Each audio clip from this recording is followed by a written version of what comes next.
तुम्हाला सगळ्यांना माहितीच आहे की आपल्या देशामधील प्रसिद्ध स्टेट लेवल कबड्डीपटू ब्रिजेश सोलंकी वय वर्ष 22 याचा अतिशय दुर्दैवी मृत्यू झालेला आहे। तर ब्रिजेश सोलंकी हा नॅशनल लेवलपर्यंत आपल्या देशाला नेण्यासाठी प्रयत्न करत असतानाच त्याने दाखवलेली एक छोटीशी माणुसकी त्याच्या जीवावर बेतलेली आहे आणि त्याच्यातच त्याचा दुर्दैवी अंत झालेला आहे। 1.5 महिन्यापूर्वी कुत्र्याचं एक छोटंसं पिल्लू नालीमध्ये पडलं होतं।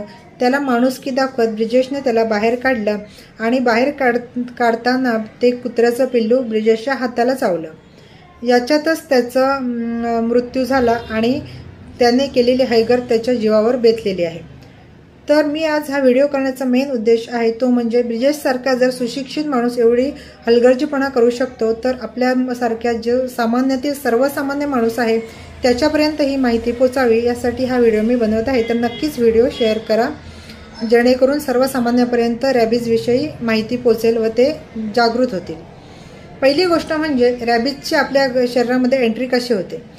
तर एखादा रॅबिजचे विषाणू असलेला कुत्रा जेव्हा आपल्याला चावतो तेव्हा त्याच्या लाळेमधून हे विषाणू आपल्या शरीरामध्ये प्रवास करतात।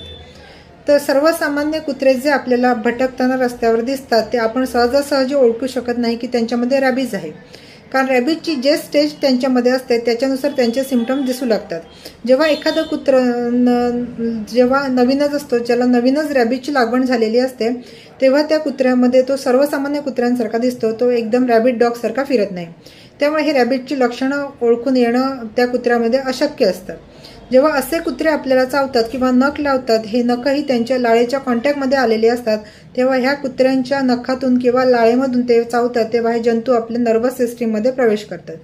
जेव्हा आपल्या ते शरीरामध्ये एंट्री करतात तेव्हा तिथे ते रिप्लिकेट होतात, स्वतःला मल्टिप्लाय करतात, स्वतःची संख्या वाढवतात। हळूहळू ते आपण जिथे कुत्रा चावतो त्या जागेवरून ते हे पेरिफेरल नर्वस सिस्टीममधून आपल्या स्पायनल कॉर्डमध्ये प्रवेश करतात। स्पायनल कॉर्ड म्हणजे जो आपला मणका असतो या मणक्यामध्ये प्रवेश करतात। मणक्यामधून हे जंतू हळूहळू आपल्या मेंदूपर्यंत पोहोचतात।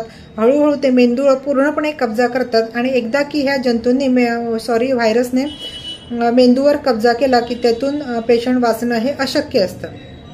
तर जेव्हा रॅबिजचे विषाणू आपल्या शरीरामध्ये प्रवास करतात आणि जे शरीरात वाढतात तोपर्यंत त्यांच्यामध्ये 4 स्टेजेस असतात। पहिली स्टेज जी असते त्याला म्हणतात इन्क्युबेशन पिरियड। हा इन्क्युबेशन पिरियड म्हणजे काय तर रॅबिजचा जो पहिला विषाणू आपल्या शरीरामध्ये पोहोचतो आणि तो पहिलं लक्षण दाखवेपर्यंतचा मधला काळ असतो त्याला इन्क्युबेशन पिरियड असं म्हटलं जातं। दुसरा म्हणजे प्रोड्रॉर्मल पिरियड। प्रोड्रॉर्मल पिरियड म्हणजे काय, जेव्हा रॅबिजचे जंतू शरीरामध्ये आपल्या पूर्णपणे मॅच्युअर होतात आणि हळूहळू आपल्या शरीरामध्ये ते सायन्स अँड सिम्पटम्स दाखवायला लागतात, लक्षणं दाखवायला लागतात।